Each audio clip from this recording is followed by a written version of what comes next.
के कलाम को जब हम सीखते हैं, और ये बेहद ज़रूरी है कि हम जाने कि how can I learn about the God. हमारी क्षमता तो है नहीं कि हम प्रभु के बारे में जाने, क्योंकि जो उसका अस्तित्व है वो कोई मनुष्य तो समझ नहीं सकता, पर बाइबल के वसीले से हम उसके बारे में जान सकते हैं। उसकी सृष्टि को जब देखते हैं समझ सकते हैं कि परमेश्वर कैसा है, कैसा दिखता है और क्या स्वभाव परमेश्वर का है। इसलिए बात को जानने के लिए हम परमेश्वर के कलाम को जब पढ़ते हैं तो वहाँ लूका की इंजील और उसका 21 अध्याय और उसकी जब 33 आयत में कहता है, वह कहता है कि आकाश और पृथ्वी टल जाएंगे परंतु मेरी बातें कभी ना टलेंगी। सो बाइबल इस बात के विषय में जब बताते हैं कि आकाश और पृथ्वी टल जाएंगे परंतु मेरी बातें कभी ना टलेंगी।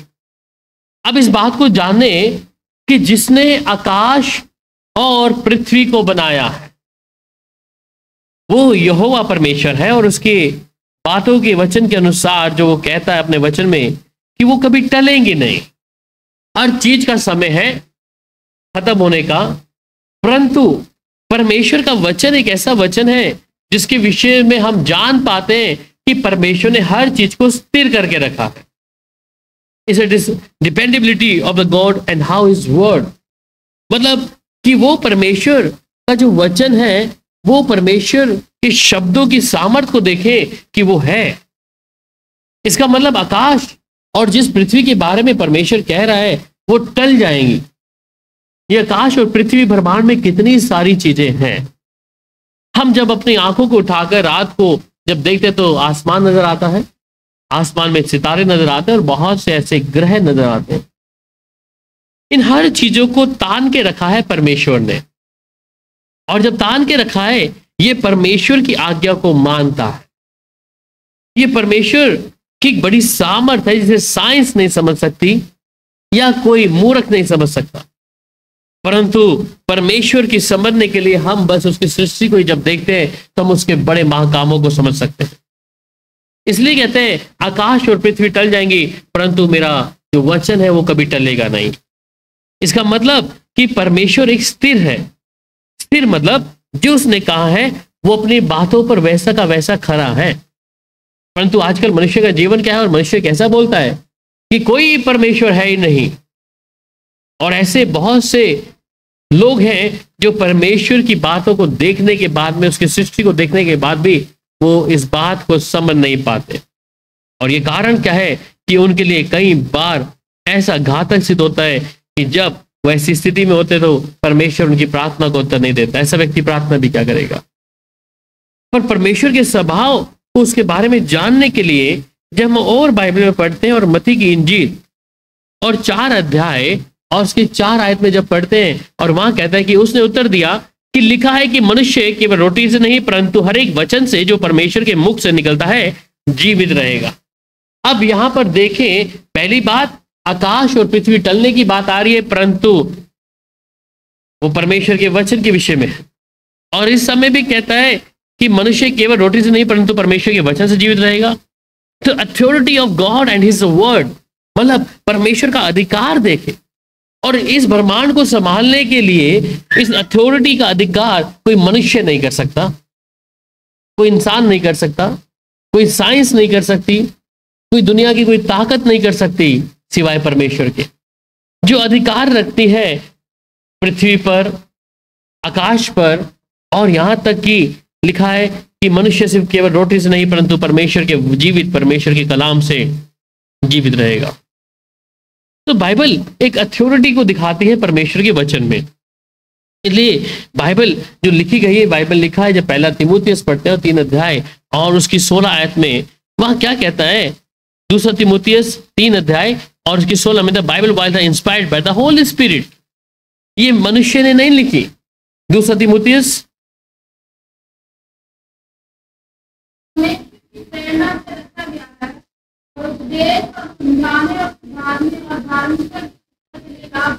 हम परमेश्वर के बारे में जानने की कोशिश कर रहे हैं कि परमेश्वर कैसा। ये क्या कह रहे हैं दूसरा तीमुथियुस 3:16? कि हर एक पवित्र शास्त्र परमेश्वर की प्रेरणा से रचा गया है और उपदेश और समझाने और सुधारने और धार्मिकता के लिए शिक्षा देने के लिए लाभदायक है। तो परमेश्वर का पवित्र शास्त्र जिसे मैं और आप हर दिन पढ़ते हैं, हम सुबह तड़के उठ के पढ़ते हैं, हम कलीसिया में आते हैं तो इसे पढ़ते हैं। तो the Bible was inspired by the holy spirit. ये किसी मनुष्य की लिखी हुई किताब नहीं है कि मनुष्य ने लिख दिया और हम पढ़ रहे हैं। ये सामर्थ है, और ये सामर्थ है जब उसके लोग परमेश्वर पर विश्वास करते हैं। बाइबल में कुछ ऐसे उदाहरण जिनको हम लोग अभी देखेंगे, पर उससे पहले अगर हम दूसरा पत्रस 1 अध्याय और 21 आयत पढ़ते हैं। दूसरा पत्रस 1 अध्याय उसकी 21 आयत। हमारी मनुष्य की इच्छा से कभी नहीं हुई, पर हम जब पवित्र आत्मा के द्वारा उभारे जाकर परमेश्वर की ओर से बोलते थे। जी बस, थैंक यू। सो अभी हम परमेश्वर के बारे में जान रहे हैं, क्योंकि कोई भविष्यवाणी मनुष्य की इच्छा से नहीं कभी नहीं हुई, पर भक्त जन पवित्र आत्मा के द्वारा उभारे जाकर परमेश्वर की ओर से बोलते हैं। तो परमेश्वर के शब्दों की सामर्थ को हम यहाँ पर देखते हैं। सबसे पहले हमने क्या देखा? Dependability of the God and his word, जहां पर ये पूरा ब्रह्मांड परमेश्वर की आज्ञा को मानता। दूसरा अथॉरिटी देखते हैं परमेश्वर की, और वहां कहते हैं कि मनुष्य केवल रोटी से नहीं परंतु परमेश्वर के जीवित कलाम से जीवित रहेगा। सो इसी बात को जब देखते हैं कि the Bible was written by the direction of the holy spirit, और ये होली स्पिरिट जो है परमेश्वर का जो आत्मा है, हम परमेश्वर के स्वभाव के बारे में जान सकते हैं कि जिससे हम बात करते हैं और जो हमारी प्रार्थना का उत्तर देता है। अब ये बेहद जरूरी बन जाता है कि मैं इस बात को समझूं। समझने के लिए मुझे क्या करना है? मैं जब उसकी सृष्टि को बाहर देखता हूं तो मैं जान पाता हूं कि हाँ, परमेश्वर है। जब हम उसकी सृष्टि में ऐसी बातों को, जिन्हें हम समुद्र, पहाड़ों या जंगल या ऐसी कई जगहों पर जब उसकी सृष्टि को देखते हैं, हम जान पाते हैं कि परमेश्वर किस प्रकार इस धरती को चला रहा है। और हर एक ऋतुओं को जब हम देखते हैं बदलते हुए, चाहे वर्षा का, सर्दी का या गर्मी का, या ऐसा कोई भी ऋतु को जब हम देखते हैं जब बदल रही है, तो परमेश्वर ने एक टाइम फिक्स करके रखा है। मनुष्य तो अपनी बातों से भूल जाएगा, उसने कब प्रार्थना करनी है, कब वचन पढ़ना है, वो अपने वाचाओं को प्रभु के साथ बांधकर भूल जाएगा। पर परमेश्वर इस बात के विषय में बड़ा पर्टिकुलर है कि किस समय सर्दियां आएंगी, किस समय गर्मी आएगी, किस समय कौन सा फल उगना है, किस समय नहीं उगना, कौन सी चीजों को हम खा सकते हैं, कौन सी नहीं खा सकते। ये तमाम चीजें परमेश्वर ने क्या एक फीड करके रखा है, और उन बातों में परमेश्वर कभी भी धोखा नहीं खाता, क्योंकि वो अपने काम का करने का एक परफेक्ट परमेश्वर, वो अपने समय पे उस काम को करने के लिए बिल्कुल सिद्ध है। ये हम पहले चरण में परमेश्वर की इस बातों को देखते हैं कि परमेश्वर अपने शब्दों के द्वारा कहता है, और शब्दों के साथ में कि परमेश्वर ने जो चीज नियुक्त करती है वो परमेश्वर का कहना मानेंगी। दूसरी बात, परमेश्वर हर कामों को, हर एक ऋतुओं को जिनको हम देखते हैं, परमेश्वर ने टाइम फिक्स करके रखा है। किस समय मनुष्य को सर्दी चाहिए, किस समय गर्मी चाहिए, और किस समय किन सब्जियों के लिए, फलों के लिए कौन सा मौसम उनके लिए उचित है, वो वैसा प्रभु जानता है। इस बात को देखने के बाद भी मनुष्य परमेश्वर पर विश्वास कई बार नहीं करता, उसकी बड़ी सामर्थ पर विश्वास नहीं करता। पर जब हम अगले चरण में जाते हैं, और अगले चरण में जब आता है कि Bible use the human language and the image to describe God to us. So निर्गमन की किताब उसका 3 अध्याय और उसकी जब 20 आयत में पढ़ते हैं, तो यहां कहते हैं, इसलिए मैं हाथ बढ़ाकर उन सब आश्चर्य कर्मों को जो मिस्र के बीच करूंगा, उस देश को मारूंगा और उसके पश्चात वह तुमको जाने देंगे। इसका मतलब जान ले कि परमेश्वर क्या कह रहा है, इसलिए मैं हाथ बढ़ाकर। इसका मतलब जो लोग सोचते हैं कि परमेश्वर सिर्फ एक ज्योति है, तो भ्रम में है। बहुत से ऐसे तत्व हैं जो परमेश्वर को सिर्फ सोचते हैं वो एक रोशनी है, ठीक है, और वो सोचते हैं परमेश्वर कौन है, निराकार है। निराकार मतलब कि उसका कोई आकार नहीं है।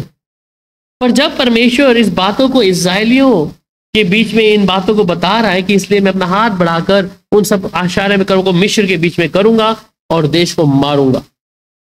अब इस बात को समझ ले कि परमेश्वर के हाथ भी हैं, पांव भी हैं, कान भी है, आंख भी और देखता और सूंघता भी है। तो जो लोग इस बारे में कहते हैं परमेश्वर नहीं है, वो निराकार है, वो निराकार नहीं, वो आकार में है। कितने लोगों ने ऐसा किया है, सिर्फ एक ज्योति को मान रहे हैं, मतलब एक रोशनी को मान रहे हैं कि हाँ ये रोशनी है और यही परमेश्वर है। पर इस बात को जानने के लिए मेरे लिए आवश्यक है कि मैं परमेश्वर के विषय में जानूं, क्योंकि कलाम इस बात के विषय में कहता है कि वो जीविता परमेश्वर है और मनुष्य को परमेश्वर ने अपने स्वरूप और समानता पे बनाया है। वो जीवित परमेश्वर है, मुझे और अपने आप को आपको उसने परमेश्वर ने अपने स्वरूप और समानता पे बनाया है। वहीं पर निर्गमन की किताब और उसका 6 अध्याय और 6 आयत में फिर क्या कहता है, इस कारण तू इस्राएलियों से कह, मैं यहोवा हूँ और तुमको मिस्रियों के बोझों के नीचे से निकालूंगा और उनके दासों से तुमको छुड़ाऊंगा और अपनी भुजा बढ़ाकर और भारी दंड देकर तुम्हें छुड़ाऊंगा। तो कहता है तुमको छुड़ाऊंगा और अपनी भुजा बढ़ाकर भारी दंड के देकर तुम्हें छुड़ाऊंगा। तो इस बात को समझ ले कि परमेश्वर का हाथ पांव है। इसलिए बाइबल में कई जगह लिखता है कि परमेश्वर हमारी कभी क्यों नहीं सुनता। क्या परमेश्वर का कान भारी हो गया है? क्या परमेश्वर का हाथ छोटा पड़ गया है? इसका मतलब क्या है? वो परमेश्वर है, वो सर्वशक्तिमान प्रभु है। और अब जब आप उसको उत्पत्ति 4 अध्याय और उसकी 14 आयत को भी पढ़ते हैं, उत्पत्ति, तूने आज के दिन मुझे भूमि पर से निकाला है और मैं तेरी दृष्टि की आड़ में रहूंगा और पृथ्वी पर भटकने वाले और घोड़ा रहूंगा और जो कोई मुझे पाए मुझे घात करेगा। तो कहते देख तू आज के दिन मुझे भूमि पर से निकाला है और तेरी दृष्टि की आड़ में रहूंगा और पृथ्वी पर बहुतों और भगोड़ा रहूंगा और जो कोई मुझे पाएगा उसे मैं घात करूंगा। तो परमेश्वर की दृष्टि से क्या कर दिया है? आठ से उसे दूर कर दिया। तो परमेश्वर की आंखें हैं, वो देखता है, उसकी आइज, आंख, कान सब है। ये शायद 37 अध्याय उसकी 17 में भी क्या कह रहा है, पढ़िएगा जल्दी। ये शायद 37 अध्याय उसकी 17 आयत।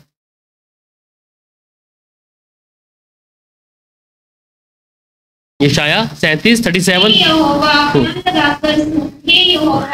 खोलकर देख और वीर के सब वचनों को सुन ले जिसने जीवित परमेश्वर की निंदा करने को लिख भेजा है। तो यहाँ साफ तौर पे क्या कह रहा है? हे यहोवा कान लगाकर सुन, यहोवा आंख खोलकर देख और सनेरीब के सब वचनों को सुन ले जिसने जीवते परमेश्वर की निंदा करने को लिख भेजा है। अब इस बात को जाने परमेश्वर के कान हैं, वो सुनता है। यहोवा आंख खोलकर देख, इसका मतलब यहोवा की आंखें हैं। अब हम इस बात को देखें कि वो हमारे जैसा परमेश्वर है, या यूं कहें कि उसने मुझे और आपको अपने स्वरूप और समानता पे बनाया है। हम जान रहे हैं परमेश्वर को कि वो परमेश्वर सामर्थी है। हम जान रहे हैं कि वो परमेश्वर जो जीविता परमेश्वर है, हमारे मध्यस्थ पे रहने वाला खुदा है, वो सुनता है, देखता है, हर चीज को वो रियलाइज भी करता है। एक इंसानी तौर पर हम जब इसको डिस्क्राइब कर रहे हैं, image of the describe the God to us, he has an arm and hand, eyes, सब कुछ वो परमेश्वर के पास में है। सिर्फ आज बहुत से विश्वासी लोग भी एक सोचते हैं कि एक आग का ऐसा गोला होगा लाइट का और शायद परमेश्वर उसमें बैठा होगा। और कई लोग जब प्रार्थना करते हैं या तो गोले का चित्र बना लेंगे, एक रोशनी का, या फिर किसी ऐसे सफेद कपड़े पहने हुए, लंबे लंबे बाल रखे, दाढ़ी रखी हुई ऐसे व्यक्ति का एक चित्र बनाकर प्रार्थना करते हैं। परमेश्वर दिखता है, उसका स्वभाव दिखता है, उसकी जब सृष्टि को देखते हैं तब वो दिखता है। तो हम जब प्रभु के बारे में जान रहे हैं, इस बात को ध्यान दें कि परमेश्वर के स्वभाव को मैं और आप समझ सकते हैं। भली बात है, हम जिससे प्रार्थना करते हैं वो जीविता परमेश्वर है, वो किसी पत्थर और मिट्टी में नहीं है, किसी आदमी की, इंसान की प्रतिमा बनाई हुई ऐसी चीजों में नहीं है। वो मेरे और आपके बीच में रहने वाला परमेश्वर है, उसने अपने स्वरूप समानता में मुझे बनाया, तो इसका मतलब वो परमेश्वर दिखता है, उसका स्वभाव है, वो मेरी प्रार्थनाओं को कान लगाकर सुनता है, मेरे अधर्म को कामों को देखता है, वो बोलता है। फिर भी ये मनुष्य उस परमेश्वर को एक रोशनी में ढूंढ रहा है, एक अनजानी रोशनी में, सब कुछ होते हुए भी। इस बात को मैं समझना है कि जब परमेश्वर मुझे और आपको अपने स्वरूप और समानता पे बनाया है, is the omni present God, is the omnipotent God, वो सर्वव्यापी है, हर जगह पे शामिल है, चाहे हम गुप्त में हो कहीं पर भी हो, परमेश्वर की नजरें क्या है, निरंतर लगी रहती है हमारे कामों पर, हमारे स्वभाव पर, हम क्या विचार रहे हैं, क्या सोच रहे हैं, हर चीजों को परमेश्वर जानता है। इसलिए हम उसकी आत्मा से छुपकर कहीं भाग नहीं सकते। हम कुछ भी अपनी इच्छा से ये सोचकर कि हमने तो प्रभु को धोखा दे दिया, प्रभु ने देखा नहीं, सुना नहीं, कुछ नहीं। इस बात को समझे कि परमेश्वर कौन है और परमेश्वर का वचन क्या कहता है परमेश्वर के विषय में। बाइबल में एक जिक्र जब आता है, जब उत्पत्ति की किताब में और उसके 11 अध्याय, जेनेसिस चैप्टर 11 वर्स 5, उत्पत्ति 11 अध्याय और उसकी 5 आयत। जब लोग नगर और गुम्मट बनाने लगे, तब उन्हें देखने के लिए यहोवा उतर आया। जी हाँ, अब इस बाइबल के वचन को आप जानते हैं कि जब ये लोग गुम्मट बना रहे थे, और ये जब गुम्मट बना रहे हैं, तो इन लोगों ने क्या सोचा था कि हम गुम्मट इतना बड़ा बनाएंगे कि हम स्वर्ग के परमेश्वर से बातचीत कर लेंगे। और वहां परमेश्वर ने उनकी बातों पर, उनकी जो बातचीत थी, शब्दों को बिगाड़ दिया। पर जब वो ऐसी बातें कर रहे हैं, तो परमेश्वर के कान उनकी बातों पर लगे हुए थे। और वो कहता है कि जब लोग नगर में गुम्मट बनाने लगे, तब इन्हें देखने के लिए यहोवा उतर आया। उसे मालूम है कि मनुष्य क्या कर रहा है, उसे मालूम है कि हम सबके सामने क्या है और अकेले में क्या है, भीतर क्या है, क्या करते हैं, ये सब कुछ परमेश्वर जानता है। आप उसे धोखा नहीं दे सकते। आज बहुत से मनुष्य हैं, चाहे मैं हूं या आप हैं, हम कई बार प्रभु को धोखा देते हैं, हमारे स्वभाव के द्वारा, हमारे कामों के द्वारा, हमारे शब्दों के द्वारा। पर यह बात ध्यान दे कि वो सर्वशक्तिमान परमेश्वर हर जगह उपस्थित है। वो हमारी बातों को सुनकर हमारे विचारों को समझ सकता है, और ये अधिकार भी परमेश्वर के पास में है कि हमारे मन में चल रहे विचारों को भी प्रभु जानता है। बाइबल में एक ऐसा भविष्यवक्ता जिसके बारे में परमेश्वर का कलाम कहता है, वो है सैमुअल। मैं कई बार बताया कि सैमुअल एक ऐसा नबी है जिससे लोग डरते थे कि अब ये क्या परमेश्वर की बातों को लेके आ गया। और उसकी खास बात थी कि जिस भी गांव, शहर या कस्बे में वो जाता है, तो लोग थरथराते थे कि पता नहीं हमारे विषय में क्या बोलेगा, प्रभु का क्या फरमान इसके पास है। और ऐसी वो एक जगह पे जाता है और वहां लोग थरथराते हैं कि सैमुअल आ गया, अब तो ये क्या बताएगा हमारे बारे में। और सैमुअल उन्हें बोलता है, मैं तुम्हारे विषय में नहीं कहने आया। वो डर गए। सो परमेश्वर अपने दासों के द्वारा या स्वयं परमेश्वर उनके बीच में आ सकता है, किसी के द्वारा ऐसी बातों को बता सकता है। इस बात को समझें कि जिस परमेश्वर से मैं और आप प्रार्थना करते हैं, विनती करते हैं, वो जीवित परमेश्वर है। वो जीवित परमेश्वर हमारे मध्यस्थ में रहता है, यहां तक कि हमारे मन के विचारों को भी जान रहा होता है कि हम क्या सोच रहे हैं। इसलिए बहुत से लोग कोशिश करते हैं प्रार्थना करने के बाद, प्रार्थना के बाद भी उन्हें कुछ मिलता नहीं है। कारण क्या है? हमारे मन में आने वाले ऐसे विचार, हमारे शब्द।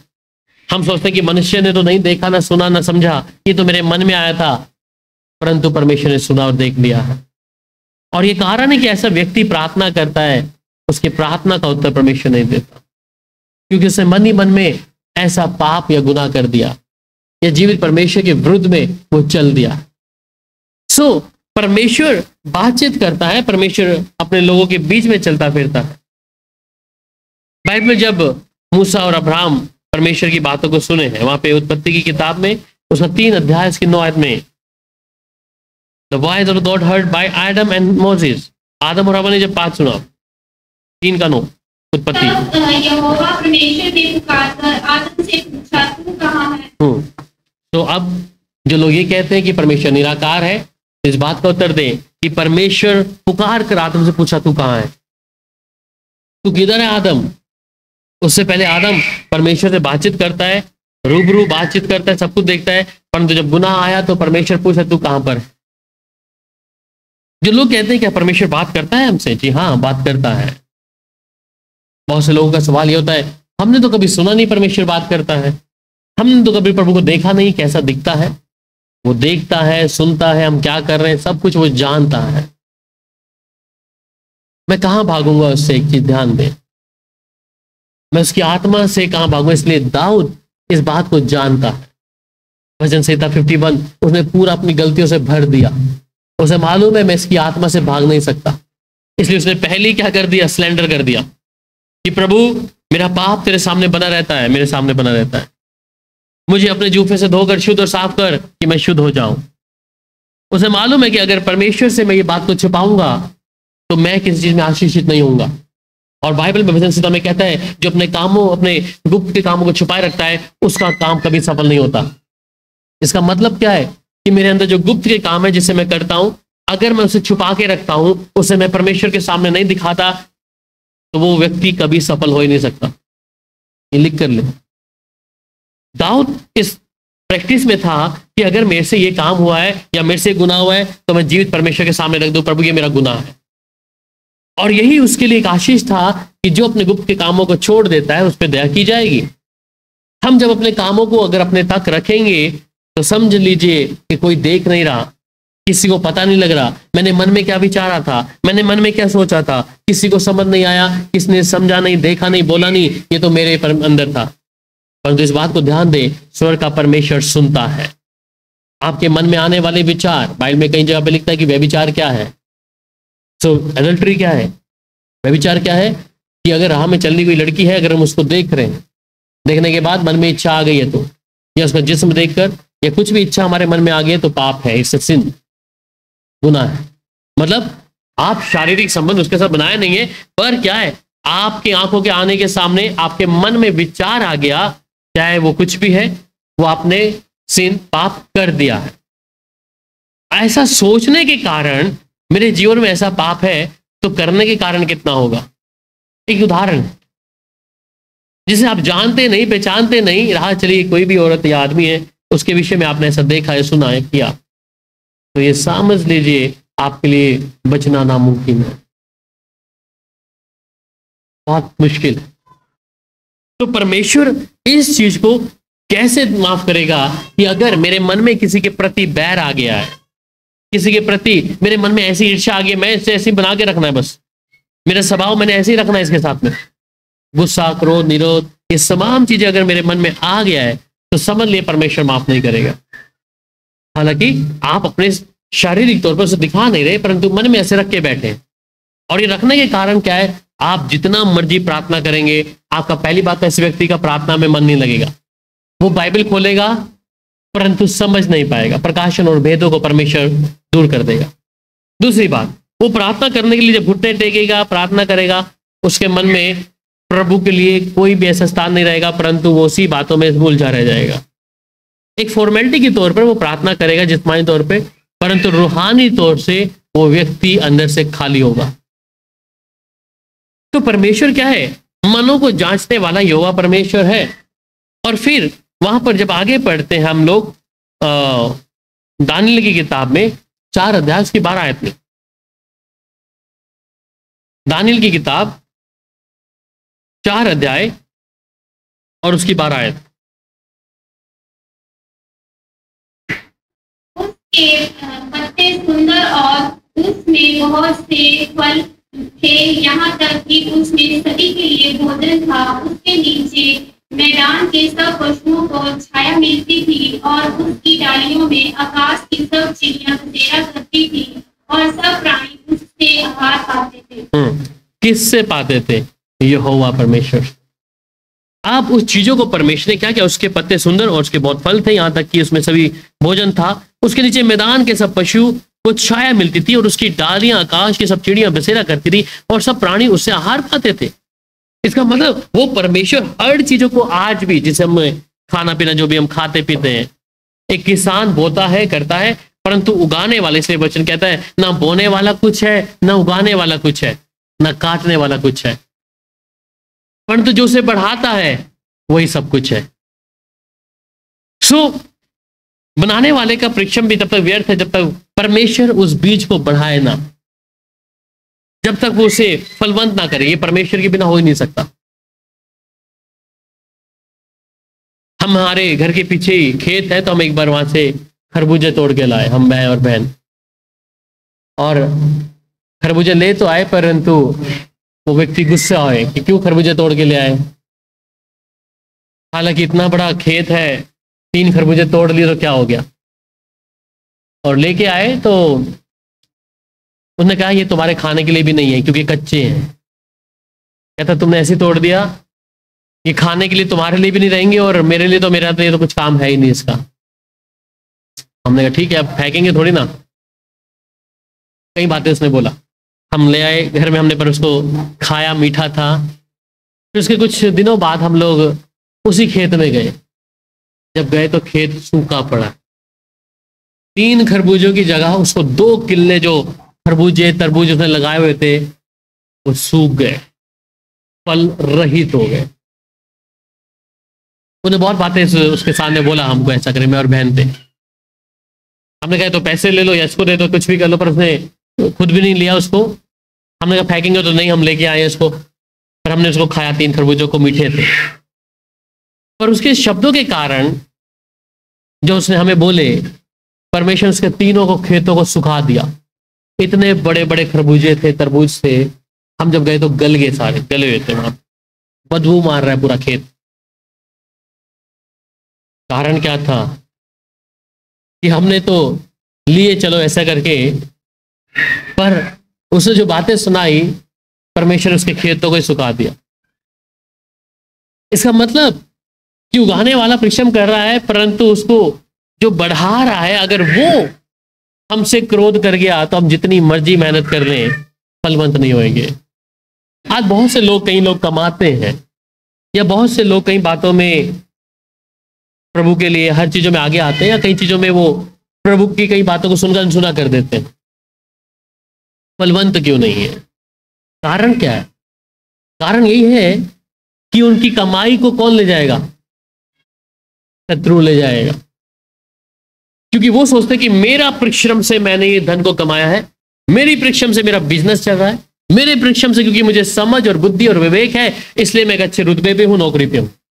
पर अगर प्रभु का धन्यवाद नहीं किया उन चीजों में, वो कमाएंगे, उनकी कमाई दूसरे लोग खाएंगे।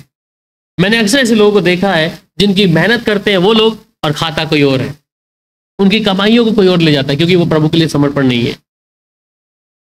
इसलिए मैंने कहा, ना बोने वाला कुछ है और ना काटने वाला कुछ है, परंतु जो उसे फलवंत करता है वही सब कुछ है। हम उस परमेश्वर को भूल जाते हैं जब परमेश्वर हमें आशीषित करता। और ये परमेश्वर जिसके विषय में हम बात कर रहे हैं, उसके विषय में मेरे को जानना बहुत जरूरी है। क्योंकि अगर हमें कोई काम मिला है, नौकरी मिली है, ये प्रभु ने दिया है। अगर हम अच्छे रुतबे पे हैं, किसी अच्छी क्लास में बैठे ऊपर, तब भी परमेश्वर ने ही हमें ऊंचा उठाया है। प्रभु आपको ऐसे लोगों के बीच में रख दिया है, वो भी प्रभु ने रखा है। पर जो लोग इस बारीकी को जानते हैं वो आशीषित है। दाऊद इस बारे में बहुत आशीषित था, और आप दाऊद को जानते हैं कि दाऊद के पास कभी इतने धन कमी की कोई कमी नहीं थी। Is a world richest man. Israel का दूसरा राजा है, परंतु उस इजराइल में कितने राजा, कितने राज्य उसके अधिकार में थे। प्रभु के साथ वफादार था, परमेश्वर के साथ उसकी वफादारी, ईमानदारी और हर चीजों में वो प्रभु के पहला स्थान देता था, और प्रभु ने उसे फलवंत भी रखा। तो उसी प्रकार, क्योंकि वो जानता है ये परमेश्वर ने जो मुझे इस गद्दी पे बिठाया है, इस गद्दी पे बिठाने का हकदार मैं नहीं हूं, मेरी कोई समझ या मेरी कोई पढ़ाई या मेरा ज्ञान नहीं है, परंतु ये परमेश्वर की महान करुणा है जिसने मुझे स्थान पे बिठा दिया है। और इसलिए परमेश्वर उसे फलवंत किया हर जगह पे। तो यहां हम समझे कि परमेश्वर जीवता परमेश्वर है। जब हम उसके चरणों में आते हैं, अपनी हजूरी को प्रभु की हजूरी में रख देते हैं कि प्रभु मैं समर्पण करता हूं, प्रभु मेरा शरीर, आत्मा, प्राण प्रभु तेरा लालसी है प्रभु जी, वो परमेश्वर उस जगह पे अपने लोगों को उठाकर उन्हें तृप्त करेगा, उन्हें ऊंचे पे रखेगा, उन्हें ब्लेस करेगा। इसलिए परमेश्वर के स्वभाव को ये जानना है कि परमेश्वर मेरा मित्र है, परमेश्वर मेरा पिता है, मैं उससे ऐसे बातचीत करूं। जब तक हम अपने पिता से, परमेश्वर से बातचीत नहीं करेंगे, जब तक उसके रूबरू नहीं आएंगे, तब तक कैसे आशीष को पाएंगे? इसलिए जाने कि मैं परमेश्वर की हजूरी में अगर हूं तो उसके स्वभाव को जान लूं। इसलिए मैंने पहले ही कहा कि जो लोग विश्वास नहीं कि परमेश्वर पे कि वो है या नहीं, आप उसकी सृष्टि को देखें।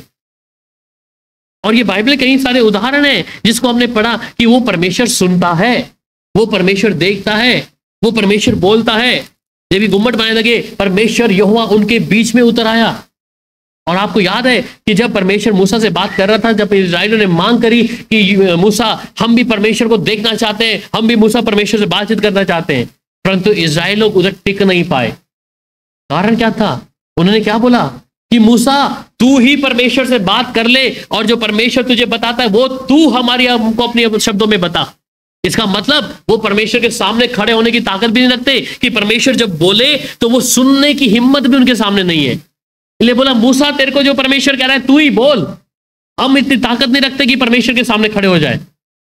पर आज मनुष्य क्या है, परमेश्वर को समझने के अलावा वो अपनी रणनीति, अपनी समझ, अपनी बुद्धि का सहारा लेके चल रहा है। कौन है परमेश्वर किसी को मालूम नहीं है। पिछले दिनों में एक पासवान के पास गया और वहां मौका दिया कि उसकी कलीसिया से कुछ लोगों से बात करो। मैंने पूछा अनुग्रह क्या है भाई? एक व्यक्ति को अनुग्रह के बारे में नहीं पता। उद्धार क्या है नहीं मालूम। आप प्रभु को धन्यवाद करें आपको मालूम है। मैं पूछा उरीम और तुरीम के बारे में, नहीं मालूम। पासवान को भी नहीं मालूम उरीम तुरीम क्या है। आप प्रभु को धन्यवाद करें कि प्रभु ने आपको शिक्षा दी है इस बारे में। कहते पास जी आप पुराने नियम से ज्यादा वर्चन करते हो। मैं कहा भैया मेरे लिए दोनों चीजें जरूरी है। कलीसिया को शिक्षा देने के लिए हर चीज के बारे में पता होना चाहिए। परमेश्वर का जो वचन का भेद है वो सबके पास नहीं है। इसलिए लोग आशीष के बारे में, आशीष के वचन को सुनने के लिए कान लगाते हैं। अरे आप ऑलरेडी आशीषित हैं, जब आप वचन मान रहे हैं तो आप आशीषित हैं। जरूरी नहीं कि मुझे आशीष का वचन सुनकर ही मैं आशीष होऊंगा। बाइबल में लिखा है तू अगर मेरी आज्ञा को माने तो मैं तेरी ओर फिरूंगा, तू अगर मेरी आज्ञा को माने तो मैं तुझसे मोहब्बत करूंगा। और वचन कहता है जो मेरी आज्ञा मानते हैं मैं उनसे मोहब्बत करता हूं, यूहन्ना 14:15 में कहता है। अगर हम उसकी आज्ञा मान रहे हैं, उसके वचन की खोजी हैं, तो वो आशीष जो परमेश्वर मुझे और आपको देता है वो आपसे कहीं छिपी नहीं रहेगी। इसलिए बेहद जरूरी बन जाता है कि मैं परमेश्वर के स्वभाव को जानूं। वो परमेश्वर है कौन, कैसा दिखता है, क्या स्वभाव है। क्या परमेश्वर एक ज्योति के गोले में बैठा है? जी नहीं, वो ज्योति के गोले में नहीं बैठा हुआ। वो भी सुनता, देखता, चलता फिरता परमेश्वर है। इसलिए कहता है जब वो चलता है तो हिरनियों का गर्भपात हो जाता है, जब वो चलता है तो बवंडर में चलता है, चट्टाने धरती हिलनी शुरू हो जाती है जब वो चलता है। मैं और आप उस परमेश्वर के बेटा बेटी हैं। इस बात को मैं जानना है कि जब मैं उसका बेटा बेटी हूं तो मुझे अपने पिता के बारे में पता होना है। घर में हमारे बच्चे हैं और अक्सर घर में अगर किसी बच्चे को कोई पड़ोस का बच्चा या कोई पड़ोस का कोई ऐसा व्यक्ति कुछ कहता है तो बच्चे अपने माता या पिता के पास आकर बोलते हैं कि पापा मुझे उसने ऐसा बोला है, मेरे को आंटी ने ऐसा बोला है, मम्मा मेरे को ऐसा बोला है। तो माँ बाप भी आके क्या करते हैं, उसे बातचीत करते हैं। वैसे ही हमारा परमेश्वर है, जब हम ऐसी कोई स्थिति में होते हैं हम अपने पिता को बोलते हैं। हम जब ऐसी स्थितियों से घिर जाते हैं हम अपने बाप को बोलते हैं। हम जानते हैं कि मेरा परमेश्वर शक्तिशाली है। इसलिए हर एक बच्चे का जो माता पिता है वो अपने बच्चे उनके लिए क्या है, बच्चों के लिए उनके माता पिता क्या है, सुपर हीरो है ना। ऐसे ही है ना, वो अपने बच्चे के लिए उनके माँ बाप एक सुपर हीरो है कि मेरे पापा ऐसे है, मेरी मम्मी ऐसी है। मैं अगर अपनी मम्मी को ऐसे बोलूंगा जाके उसने ऐसा कहा तो एकदम से रिएक्ट करेंगे। तो इस बात को एक विश्वासी ने भी जानना है कि मेरा परमेश्वर है कौन। मेरा परमेश्वर सामर्थी है। कोई मेरे विरुद्ध में बोलता है तो वो मेरा परमेश्वर सामर्थी है, वो मेरा परमेश्वर उनकी जुबानों को चुप करा देगा। इसलिए मुझे अपने परमेश्वर के स्वभाव को मालूम होना है। कोई मेरे ऊपर तंत्र मंत्र जादू शिक्षा किया तो मुझे मालूम है मेरा परमेश्वर को जब मैं बताऊंगा मेरा परमेश्वर उनकी सारी शक्तियों को निकम्मा ठा देगा। इसलिए मैं परमेश्वर के स्वभाव को जानना है। उसे सिर्फ आग के गोले में बिठा के बंद मत कर दें कि परमेश्वर तो सिर्फ रोशनी में बैठा हुआ है, उसे कोई लेना देना नहीं है उससे किसी व्यक्ति से। ऐसा नहीं है। वो एक एक बातों के लिए सुनता है। इतने बड़े ब्रह्मांड को परमेश्वर चला रहा है। ये मनुष्य नहीं, ये सर्वशक्तिमान परमेश्वर, वो जीविता परमेश्वर है जो ताकत रखता है हर एक चीजों पर अपने अधिकार को। He having the authority. हर एक स्थिति में इस पृथ्वी को, इस चट्टान को, हर एक पर्वतों को परमेश्वर अपने नियंत्रण में करके रखा, इसलिए मैं उसकी ताकत पे भरोसा करूं। वहां पर जब दानियल 5 अध्याय उसके 24 आयत भी पढ़ते हैं, we can hear the voice of the God से ड्यूटेरोनोमी, जी हाँ, तब ही ये हाथ का एक भाग उसी की ओर से प्रकट किया गया है और ये शब्द लिखे गए हैं। नहीं, ड्यूटेरोनोमी मतलब कि व्यवस्था विवरण 5 का 24। और तुम कहने लगे कि हमारे परमेश्वर यहोवा ने हमको अपना तेज और महिमा दिखाई है और हमने उसका शब्द आग के बीच में से आते हुए सुना है। आज हमने देख लिया कि यद्यपि परमेश्वर मनुष्य से बातें करता है तो भी मनुष्य जीवित है। यहां पर इस्राएल लोगों ने जब देखा कि हाँ परमेश्वर अब बात कर रहा है, और कहता है कि हमने जब देखा परमेश्वर का जो तेज था महिमा में दिखाई दे रहा है, और उसका जो शब्द है आग के बीच में आते हुए उन्होंने सुना। आग के बीच में, कैसा सामर्थी परमेश्वर। और कहते हैं जब आज हमने देख लिया यद्यपि परमेश्वर मनुष्य से बातें करता है तो भी मनुष्य जीवित रहता है, उसका शब्द आग में है, इस सामर्थी परमेश्वर। और वहीं प्रेरितों के काम 22-14 को भी आप जानते हैं, ठीक है, एक्ट्स चैप्टर 22 वर्स 14 पढ़ लीजिए।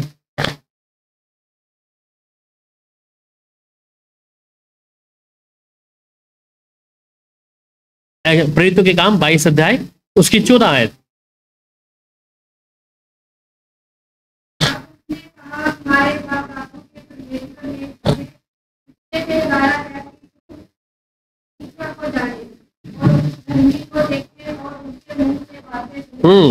सो अब इस बात को जाने कि उसने कहा हमारे बाप दादों के परमेश्वर ने तुझे इसलिए ठहराया है कि तू उसकी इच्छा को जाने। अब मुझे और आपको परमेश्वर ने अपनी इच्छा के अनुसार रखा है कि हम उसकी इच्छा को जान सकें, और इसलिए कि उस धर्मी को देखें और उसके मुंह से बातें सुने। किसके मुंह से? परमेश्वर के मुंह से। अगर मैं धर्मी हूं तो मुझे परमेश्वर की उस आवाज को सुनना है। वो बातें करता है, उसके शब्द हैं। मैं कई लोगों को जब अपनी गवाही देता हूं कि हाँ परमेश्वर मुझसे बातचीत किया, मैं खुदा को देखा है, उसकी मौजूदगी को देखा है। कैसे भैया, क्या ये आज के युग में मुमकिन है? मैं कहा हाँ भाई मुमकिन है। जो उसको समझते हैं, अगर जिसने परमेश्वर को सिर्फ रखा ही ऐसा ही है कि रब है, ऊपर है, नीचे उसका कोई काम नहीं है, तो उसके लिए फिर वैसा ही है। पर जो इस बात को समझता है वो खुदा है, मैं उसका बेटा या बेटी हूं, वो मुझसे बातचीत करता है, वो मेरे जीवन में अपनी इच्छा को जाहिर करता है, वो अपनी इच्छा को मेरे जीवन में बताता है, इसलिए कि मैं उसे जान गया हूं। मैंने सिर्फ खुदा को एक तरफ नहीं रखा, वो है हमारे मध्यस्थ में है, वो सिंहासन में बैठा हुआ यहोवा परमेश्वर हमारे मध्यस्थ में निरंतर। बाइबल में कई लोगों ने जब इस चीज को देखा है, और दानियल की किताब 7 अध्याय 9 आयत को जब पढ़ते हैं, the God appears to people in human form, मतलब कि परमेश्वर जो है मनुष्य को ह्यूमन फॉर्म में भी दिखाई दिया।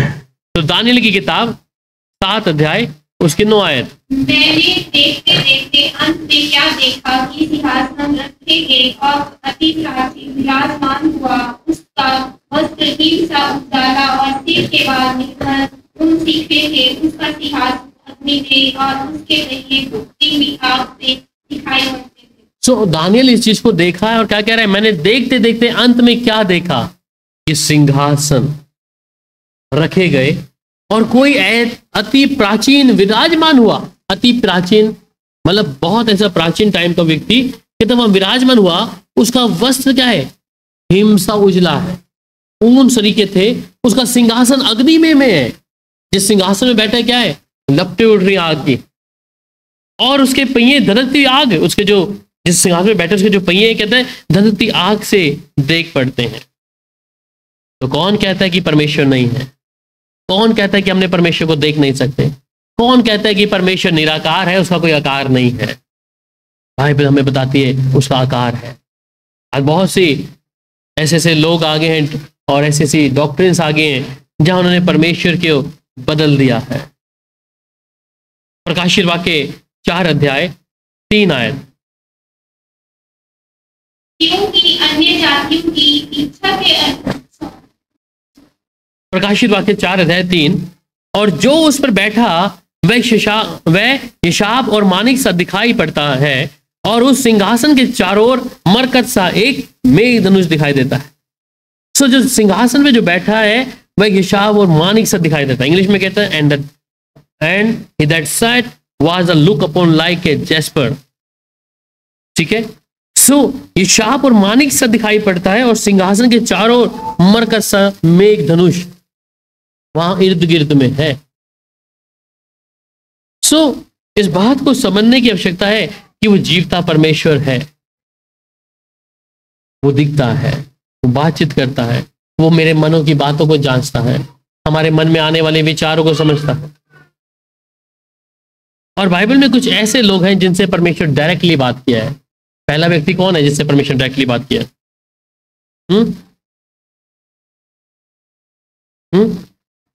आदम। व्हाट से द बाइबल में लिखा है, उत्पत्ति की किताब 3 अध्याय उसका 8 आयत से लेके 10 आयत तक पढ़िएगा।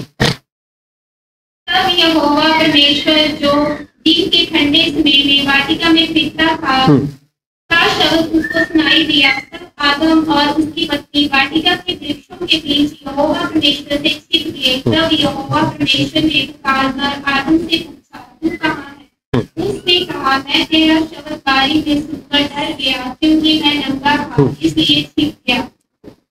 सो परमेश्वर ने क्या किया है? डायरेक्टली आदम से बात किया। आदम के बाद कौन सा एक व्यक्ति और है? और भी लोग हैं। याकूब है, पढ़िएगा उत्पत्ति 32 अध्याय उसकी 24 से 30 तक।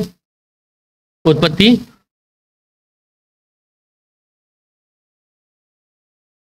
और याकूब आप अकेला रह गया। तब कोई पुरुष आकर वहां पटने तक उससे मल्लयुद्ध करता रहा। जब उसने देखा कि मैं याकूब पर प्रबल नहीं होता, तब उसकी जान की नस को छुआ, और याकूब की जान की नस उससे मल्लयुद्ध करते ही चढ़ गई। तब उसने कहा, मुझे जाने दे, क्योंकि भोर होने वाला है।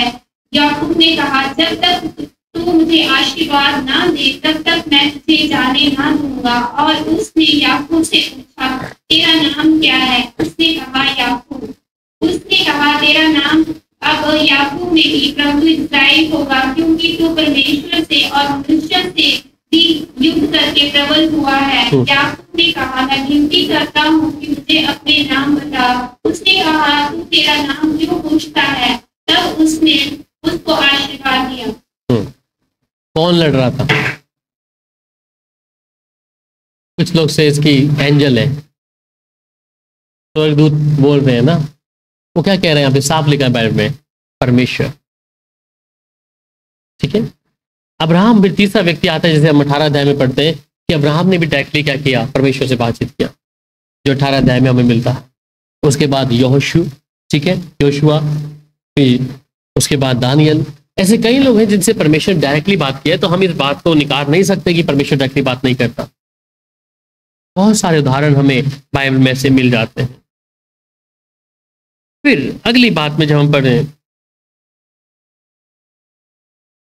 जहां पर हम सीखते हैं कि भजन संहिता 19 अध्याय उसकी 1 आयत में,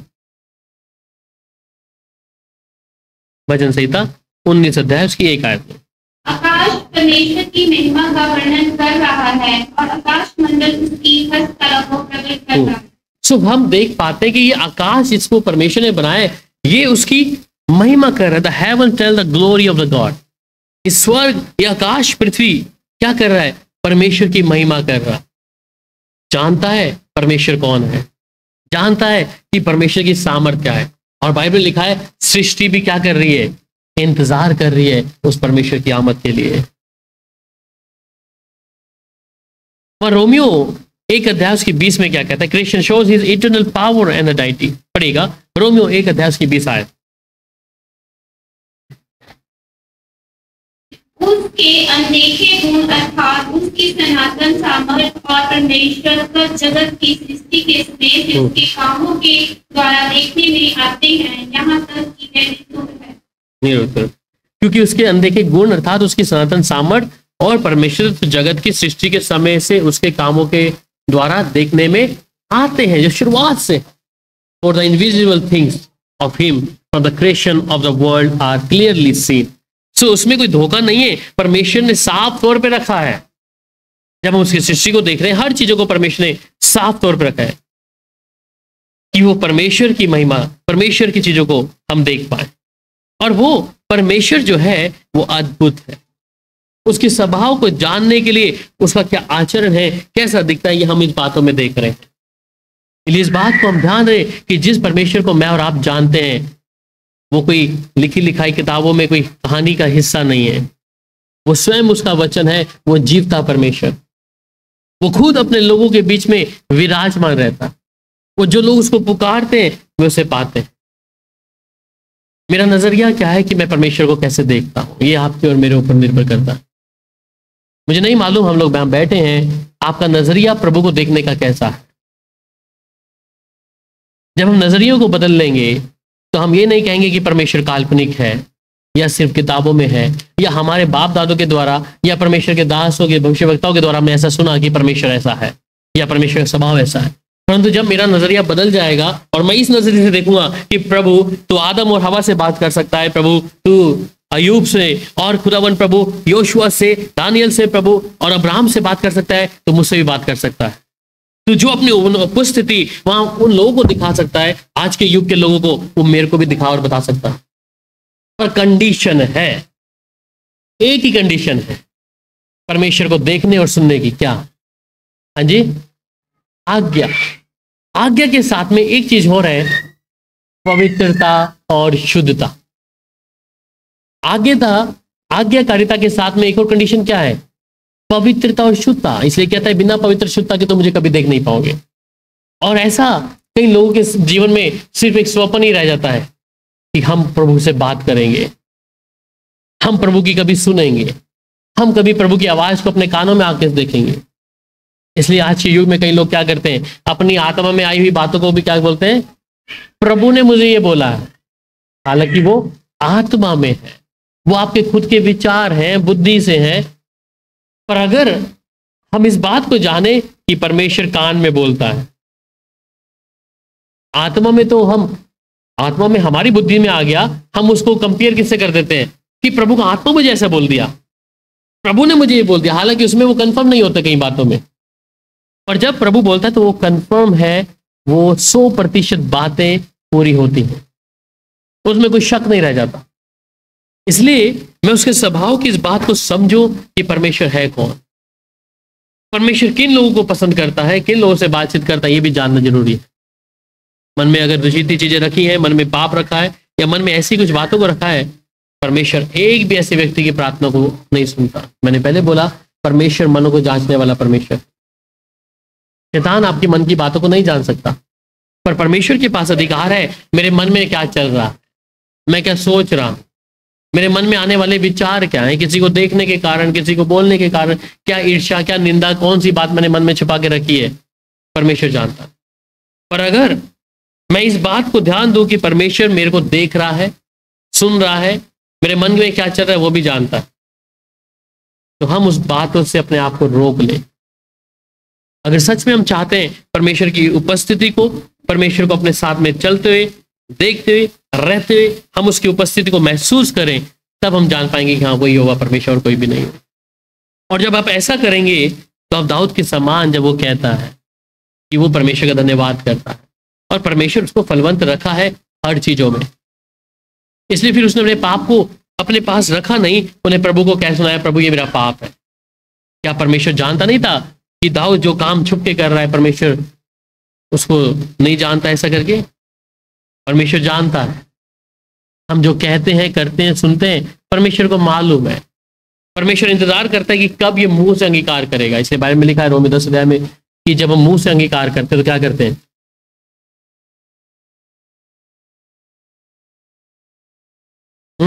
विश्वास करने के लिए क्या करना पड़ता है? और उद्धार के लिए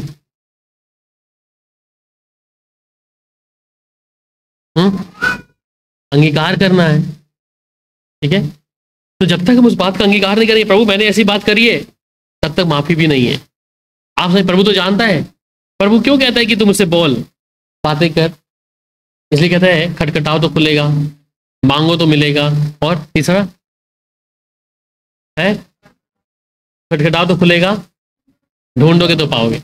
क्यों लिखा है ये तीनों चीजों को? क्या परमेश्वर मेरी और आपकी आवश्यकता जानता नहीं है?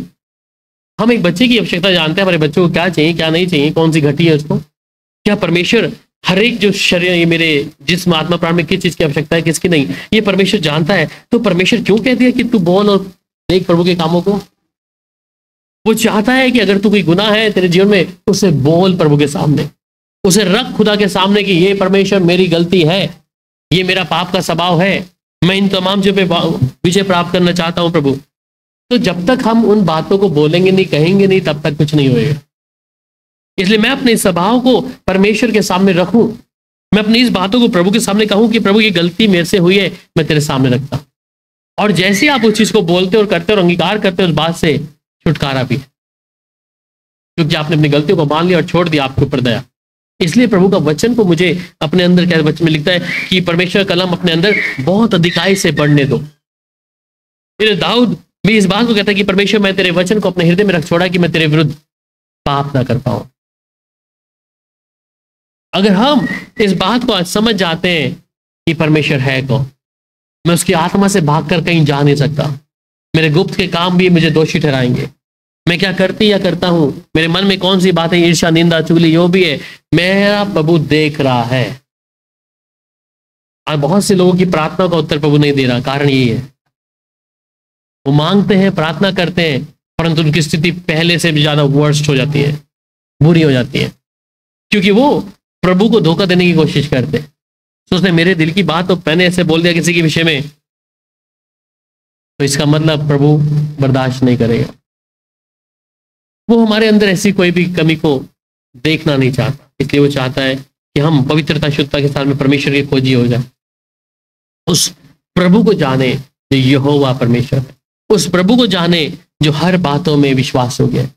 अगर वो परमेश्वर अपने उन दास दासियों से बात कर सकता है, आज वो भी चाहता है, ये परमेश्वर की इच्छा है कि वो भी हमसे बातचीत करें।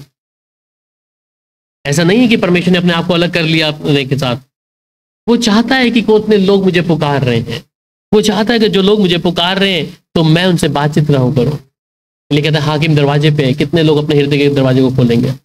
अगर हाकिम दरवाजे पे है तो मैं अपने जीवन को प्रभु के मुताबिक जीना शुरू करूं। हाकिम दरवाजे पे है तो मैं अपने हृदय को पवित्रता शुद्धता के साथ में प्रभु के सामने अपने आप को रखूं। और अवश्य जब आप ऐसा करेंगे, परमेश्वर के बड़े कामों को देखेंगे, छुटकारे देखेंगे, अपने जीवन में प्रभु की महिमा को देखेंगे, अपने परिवार में प्रभु के उस कामों को देखेंगे जो परमेश्वर करता है। बाइबल में एक सवाल आता है, जहाँ एक बात है जहाँ पे परमेश्वर कहता है why does God reveal himself to people, कि परमेश्वर अपने आप को क्यों जाहिर करता है, आवश्यकता क्या है, क्योंकि वो तो सर्वशक्तिमान परमेश्वर है। और बाइबल में जब आप 2 सैमुएल 22 अध्याय उसके 7 आयत को पढ़ते हैं, 2 Samuel, to save them the time in the great need, परमेश्वर अपने आप को क्यों अपने लोगों पर रिवील करता है। 2 सैमुएल 22 अध्याय उसकी 7 आयत।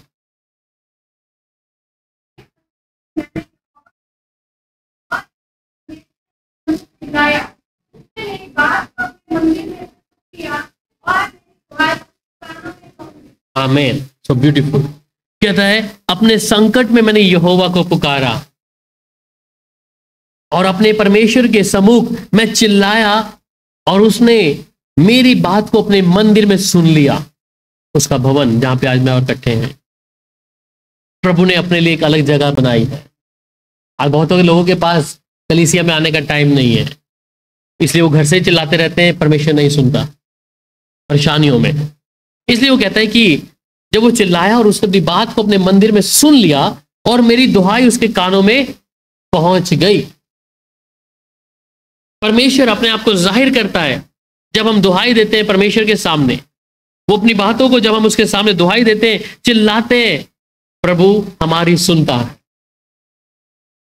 इसलिए बेहद जरूरी हो जाता है कि सिर्फ मैं परमेश्वर के भवन तक ही सीमित ना रहूं, मैं परमेश्वर के साथ हर दिन अपने समय को बिताऊं, मैं हर दिन प्रभु की आवाज को सुनता हुआ कि मेरे जीवन में जो चल रहा है अभी तक इतने समय और दिनों से सालों से जो मेरे जीवन में अब तक चल रहा है, मैं उस चीजों से छुटकारा पाऊं, क्योंकि वो परमेश्वर सुनता है। वो परमेश्वर अपने लोगों की प्रार्थनाओं को सुनता है अगर मैं उसके वचन की ओर ध्यान दूं। आपको मालूम है उत्पत्ति की किताब 6 अध्याय उसके 1 में जब नोहा के बारे में परमेश्वर ने उस पर अपनी बातों को जाहिर किया, पढ़िएगा मेरे साथ, उत्पत्ति 6 अध्याय और उसकी 1 आयत। जब मनुष्य भूमि के ऊपर बहुत बढ़ने लगे और उनकी बेटियां पैदा हुई, तब परमेश्वर के पुत्रों ने मनुष्य की पुत्रियों को देखा कि वे सुंदर हैं, और उन्होंने जिसको चाहा उनसे विवाह कर लिया। तब यहोवा ने कहा, मेरा आत्मा मनुष्यों से सदा लोग विवाद करता न रहेगा, क्योंकि मनुष्य भी शरीर ही है, उसकी आयु 120 वर्ष की होगी। तो यहाँ पर क्या कह रहा है कि फिर जब मनुष्य भूमि पर ऊपर बढ़ने लगे और उनकी बेटियां उत्पन्न हुई, तब परमेश्वर के पुत्रों ने मनुष्य की पुत्रियों को देखा कि सुंदर है, और उन्होंने जिससे चाहा उनसे ब्याह कर लिया। और फिर कहा कि और यहोवा ने कहा, मेरा आत्मा मनुष्य सदा लोभ वाद विवाद करता ना रहेगा, क्योंकि मनुष्य भी तो शरीर ही है और उसकी आयु 120 वर्ष की होगी। तो परमेश्वर यहाँ पर हर बात में जब इस बातों को देखते हैं कि वो हर बार वाद विवाद नहीं करेगा, उसने एक बार बता दिया इस बारे में, तो उस बारे में मैं कुछ जानना, उसकी आवाज को सुन लेना, क्योंकि वो हर बातों के लिए आपसे इन बातों को बार बार नहीं रिवील करेगा उन बातों को। अब्राहम के बारे में देखते तो अब्राहम भी save from the hidden worship, वहां पे उत्पत्ति 12 अध्याय उसकी 1 आयत में,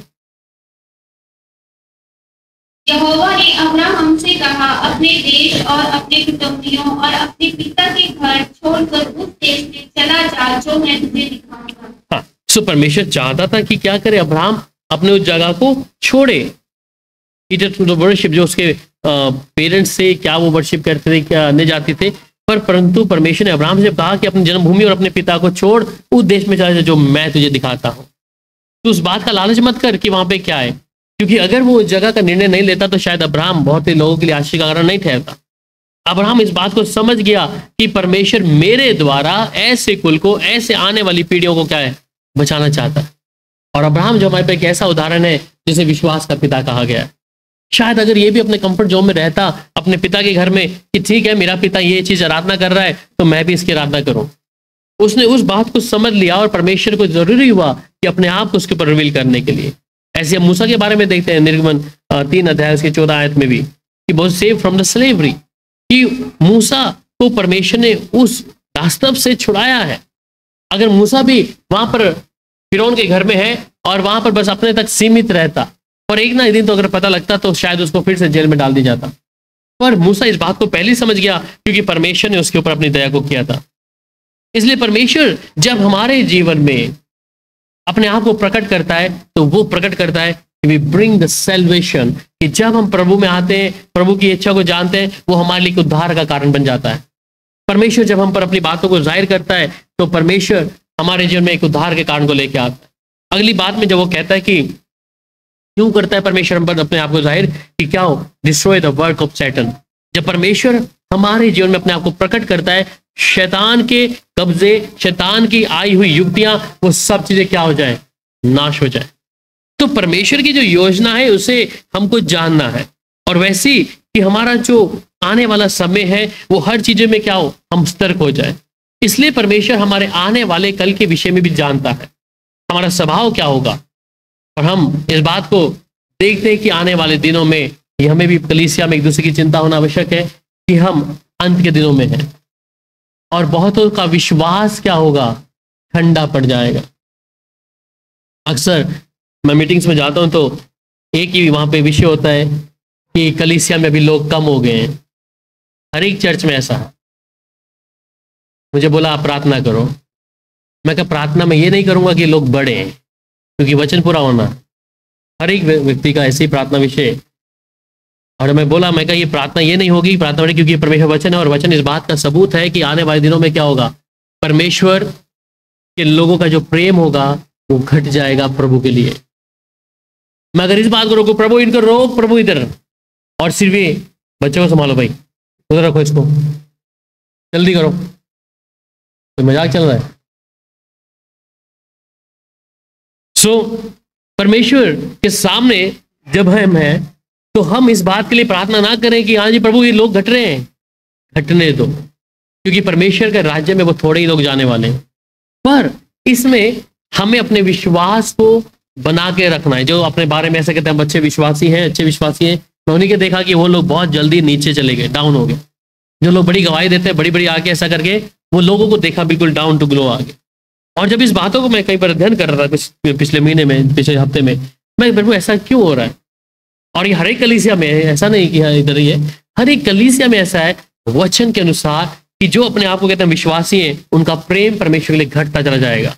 उन्हें प्रार्थना का जीवन क्या होगा? वो शून्य हो जाएगा। वो सिर्फ एक फॉर्मेलिटी में होगा कि चर्च जाना है, कर्म धर्म करना है, और कुछ नहीं। पर जो परमेश्वर के लिए एक खुशी वाला, एक परमेश्वर के लिए आकर्षण वाला कि हाँ मुझे प्रभु के भवन में जाकर आराधना करना है, मुझे प्रभु के लिए सेवा करना है, वो दिल से नहीं परंतु एक फॉर्मेलिटी के तौर पे हो जाएगा। इसलिए हमें अपनी चौकसी करने की आवश्यकता है, जहां पे मत्ती 24 और 25 अध्याय में इस बारे में साफ तौर पे कहता है कि अंत के दिनों में ऐसा होगा। और ये कोई नई बात नहीं है, ये हर जगह हर स्थान पे ऐसा ही है कि लोगों का प्रेम मसीह तौर पर घटेगा, वो बढ़ेगा नहीं। और ये वे लोग होंगे जो अपने विश्वास के विषय में अच्छी कुश्ती बोलते थे कि हम जय पाली है, हमने विश्वास में अच्छा जीवन जी लिया है, हमने विश्वास में ऐसा जीवन जिया है। इसलिए अब हम जब इन चीजों को देखते हैं, हमारा स्वभाव या हमारा जो काम होना है क्या होना है कि हम प्रभु लोगों के लिए भी प्रार्थना करें कि प्रभु जो विश्वास में उन्नति करी थी। इसलिए बाइबल में एक वचन लिखता है 3 अध्याय उसकी 3 आयत में, गलातियों में पढ़ना एक बार।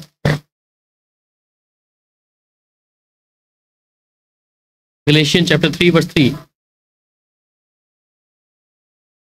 क्या तुम ऐसे निर्बुद्धि हो कि आत्मा की रीति पर आराम करके और शरीर की रीति पर अंत करोगे? सो बाइबल में क्या लिखता है? क्या तुम ऐसे निर्बुद्धि हो कि आत्मा की रीति में आरंभ करके अब क्या तुम शरीर की रीति पे से अंत करोगे? तो शुरुआत हमने आत्मा में करी थी, पर अब क्या है? शरीर में आ गए। मुश्किल है प्रभु के वचन को पढ़ना, मुश्किल है प्रभु के साथ चलना। प्रभु के वचन को हमने प्रार्थना किया, प्रभु ने किया नहीं हमारे जीवन में, तो बैकस्लाइड हो गए। हम इतने समय से प्रार्थना कर रहे थे, प्रभु ने अभी तक हमारी प्रार्थना नहीं सुनी। हम क्या हो गए? एकदम से डिस्करेज हो गए, शायद प्रभु नहीं सुन रहा। परमेश्वर का तरीका है, परमेश्वर जांच सकता है, हमें चेक कर सकता है परमेश्वर कि हम क्या बोलते हैं प्रभु के लिए। हम इतनी जल्दी उतावली में बोलते हैं कि हमने प्रार्थना किया, प्रभु ने नहीं किया, तो मैं आज के बाद प्रभु के भवन में नहीं होना, प्रभु के वचन को नहीं पढ़ना, प्रभु की संगति में नहीं जाना या प्रार्थना नहीं करना। बाइबल में उदाहरण देखते हैं, अय्यूब का उदाहरण देखते हैं हम कई जगह पे। वो उस बातों में घिरा नहीं, हालांकि स्थिति बहुत बिगड़ी हुई थी, शरीर भी, परिवार भी, दोस्त भी, फिर भी वो आशा रखा है कि मेरी आंखें एक दिन सर्वशक्तिमान प्रभु को देखेंगी। मैं और आप कहीं पर डिस्करेज हो जाते हैं कई बार बातों को सुनकर। मेरे जीवन में ये परेशानियां प्रभु अभी तक चल रही हैं, शायद मेरी आखिरी समय तक, मेरी आखिरी सांस तक भी ये चलता रहेगा। परिस्थितियों को मनुष्य बदल सकता है, मैं इस बात को जानता हूं, आप और मैं, क्योंकि परमेश्वर वो अधिकार दिया है। मैं कई बार देखता हूं कि हम कई बार कभी जोरों में होते हैं और शत्रु भी अपना जोर लगा रहा होता है। मैं जब सेवा में आया कुछ समय पहले, जब उस समय ऐसा मन में आया कि ऐसा कर कुछ काम ही कर ले, जब शुरुआती दौर में था, कौन क्या करेगा इतना, मैं ऐसे काम करो बस, और कुछ नहीं। फिर प्रभु के सामने बैठा उस समय, मैं कहा प्रभु अलग तो तूने किया है। जब मैं इस बात को कहता हूं प्रभु ये दे आत्मा प्राण मेरा नहीं तेरा है, और तूने अपने लिए अलग किया, तूने अपना पात्र बना के रखा, तो मेरी इच्छा क्यों जाग रही है? मैं अपनी इच्छा को क्यों आगे लेके आ रहा हूं? और सच में जब परमेश्वर बात किया, ये निर्णय तेरा है या मेरा है? तुझे लाना, ये सेवा के लिए खड़ा करना, ये तेरा निर्णय है या मेरा निर्णय है? मैं प्रभु आपका निर्णय। और इस बात को जब समझा कि उस समय से लेके प्रभु अब तक वफादार। परिस्थितियां हैं ऊपर नीचे, अप एंड डाउन है, पर जिसने खड़ा है, किया है, वो पूरा भी करेगा। तो इसलिए हम अपने आप को डिस्करेज ना करें। प्रभु मैं इतने समय से प्रार्थना किया, मेरे जीवन में अब तक ऐसा क्यों नहीं हुआ? मेरे जीवन में अभी तक ये बीमारी, ये तकलीफ क्यों है? प्रभु हम परमेश्वर से पूछते हैं, पर हम अपने आप से नहीं पूछते। हमारे भविष्य में, हमारे जीवन में जो कुछ हो रहा है, हम प्रभु के ऊपर दोष लगाने के लिए रहते हैं कि प्रभु तू बताना क्या करें, ना चाहते कि प्रभु मेरे जीवन में मैंने क्या किया है, प्रभु मेरे जीवन के द्वारा प्रभु मैंने ऐसी कौन सी बात है तेरे मन को दुखी किया है, प्रभु मेरी जुबान के द्वारा मैंने ऐसा क्या कहा है या क्या किया है, प्रभु वो मुझे बता प्रभु। इसलिए हम प्रभु के अंदर कमियां ढूंढते हैं, ना कि अपने अंदर। पर जिस दिन आप ये बात को जान लेंगे कि परमेश्वर की वहां कमी नहीं है, कमियां हमारे अंदर है, हम प्रभु के सामने आते हैं इस तरीके से कि प्रभु तूने ही शायद मेरे जीवन में ऐसा क्यों रखा है, मेरी किस्मत ऐसी क्यों है प्रभु। देखिए किस्मत आप बदल सकते हैं। पिछले दिनों में हम जब प्रचार कर रहे थे अनुग्रह के विषय में कि हम परिस्थितियों को बदल सकते हैं उस अनुग्रह के वसीले से। आपकी गरीबी को आप अमीरी में बदल सकते हैं। नीति वचन में कहता है कि तू धन को कमाने के लिए परिश्रम मत करना। इसका मतलब वो धन हमारे पास अपने आप आएगा। कंडीशन है, कंडीशन ये है कि मुझे खुदा के साथ चलना। आप देखें लोग कितना परिश्रम करते हैं, सुबह से लेके शाम तक पत्थर तोड़ना या कुछ काम करना, कहीं ना कहीं कितना परिश्रम करते हैं। वो कमाई भी अपने खुद नहीं खा सकते। और परमेश्वर के लोगों को परमेश्वर ने फलवंत रखा है। परमेश्वर के लोगों को परमेश्वर ने हर चीज से भरपूर रखा है, पर कंडीशन है मुझे प्रभु की आज्ञा मानना पड़ेगा। दाऊद को जब परमेश्वर जंगल से ला सकता है, तो मेरे लिए और आपके लिए परमेश्वर के लिए वो रास्ता खोलना भी कोई नामुमकिन नहीं है, मुमकिन है। मैं ऐसे ही कोस रहा हूं, प्रभु मेरे पास कुछ नहीं है, कुछ नहीं है, कुछ नहीं है, कुछ नहीं है। परंतु जब अपनी जुबान से आप इस बात को, प्रभु तेरा अनुग्रह मेरे लिए काफी है, तो जब चिड़ियों के पेट को भर सकता है प्रभु, तो मेरे खत्ते भी भर सकता है प्रभु। मैं अपने जीवन में ऐसे कई सारी गवाहियां मेरे पास में है, पर इस बात को धन्यवाद करना है प्रभु का कि प्रभु तू हर एक चीजों का करता है प्रभु। और मेरी प्रार्थना ये रहती है कि प्रभु कलीसिया में हर भाई बहन भी प्रभु फलवंत हो, उनके फाइनेंशियली खत्ते आत्मिक तौर पर मजबूत हो। पर होगा कब? मेरे कहने से नहीं, जब आप प्रभु के आज्ञा को मानेंगे, है ना, जब आप प्रभु के वचन को मानेंगे। प्रभु कलीसिया में हर विश्वासी स्वस्थ हो प्रभु, पर आप प्रभु के वचन नहीं मानेंगे फिर कहां से? पर जब आप प्रभु के वचन को मानेंगे, आज्ञाकारिता दिखाएंगे, परमेश्वर का कलाम कहते धन और महिमा प्रभु की ओर से मिलती है। प्रभु के लोग स्वस्थ रहते, कोई बीमारी उनके पास जगह नहीं लेगी। इस बात को मैं ध्यान रखूं, परमेश्वर ने मनुष्य को अपने से थोड़ा ही कम बनाया है, इसलिए सारा अधिकार परमेश्वर ने मनुष्य के हाथ में रखा है। जो कहेंगे वैसा हो जाएगा। इसलिए मुझे और आपको आवश्यकता है कि मैं परमेश्वर के स्वभाव को जानूं, मैं प्रभु को जानूं कि परमेश्वर है कौन। और सम टाइम परमेश्वर क्या करता है, अपने चमत्कार दिखाकर अपने आप को प्रकट करता है। वहां गिनती की किताब को जब पढ़ते हैं 14 अध्याय और उसकी 22 आयत को पढ़ते हैं, the God make us glorify him, परमेश्वर के जो चमत्कार है उसकी महिमा करते हैं। गिनती किताब 14 उसकी 22 आयत। उन सब लोगों ने जिन्होंने मेरी महिमा मिस्र देश और जंगल में देखी और मेरे किए हुए आश्चर्य कर्मों को देखने पर भी 10 बार मेरी परीक्षा की और मेरी बातें नहीं मानी। अब समटाइम क्या है कि परमेश्वर अपने चमत्कारों को करने के बावजूद भी क्या है, लोग विश्वास नहीं करते। मुझे लगता है कि हम लोग यहाँ बैठे हैं और जो इस समय यूट्यूब में देख रहे होंगे, हर एक व्यक्ति इस बात को जानता है कि परमेश्वर ने हमारे जीवन में क्या किया है, या हमारे जीवन में इन कमियों को जब हम देखते हैं कि हम क्या हमारी कमी थी और प्रभु ने कैसे हमारे जीवन में काम किया, हम ये सब कुछ देखने, सुनने, समझने के कारण भी कई बार हम परमेश्वर पूर्ण तौर से भरोसा नहीं रख पा रहे। कारण क्या है कि हम परमेश्वर को या तो हल्के में लेके चल रहे हैं, या परमेश्वर को ये सोचते हैं कि परमेश्वर साइड बाइड में है, स्टैंड बाई पे अलग करके रखा। एक भी चीज मनुष्य के जीवन में जब तक परमेश्वर ना चाहे जब तक नहीं होता। इसका मतलब कि परमेश्वर हमारे जीवन में कई बार उन चमत्कारों को दिखाता है कि तू अब तो विश्वास कर। पर ये लोग जो इजरायली है मिस्र में से निकलने वाले, इनके बीच में प्रभु ने अपने चमत्कारों को दिखाया, पर ये लोग क्या थे, हटीले, देखते हुए भी समझ नहीं पा रहे कि प्रभु क्या किया है। पर उसमें से कुछ लोग विश्वास किया। जब जोशुआ की किताब, the book of Joshua chapter 2 verse 23, योशू की किताब 2 अध्याय और उसकी 23 आयत में। तब वे दोनों पुरुष पहाड़ से उतरे और पार जाकर नूह के पुत्र यहोशू के पास पहुंचकर कुछ उन पर बीता था उसका वर्णन किया। ये तमाम जब उन्होंने देखा, आगे भी पढ़ दीजिए।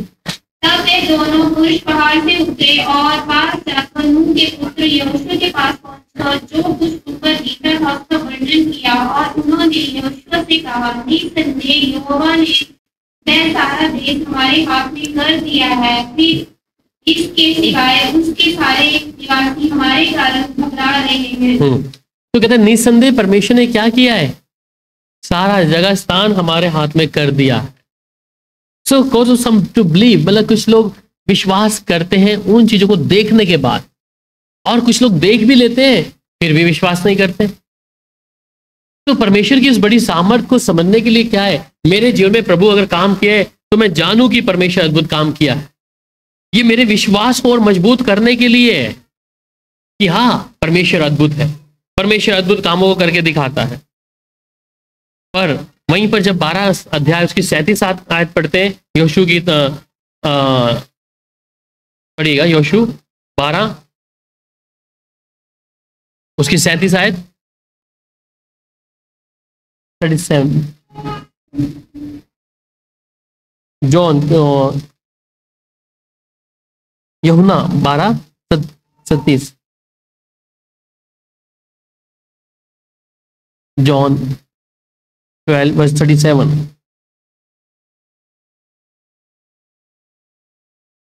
उसने उनके सामने इतने चिन्ह दिखाए तो भी उन्होंने उस पर विश्वास न किया। कई लोग क्या है, देखने के बाद भी क्या कर रहे हैं, क्या विश्वास नहीं कर रहे।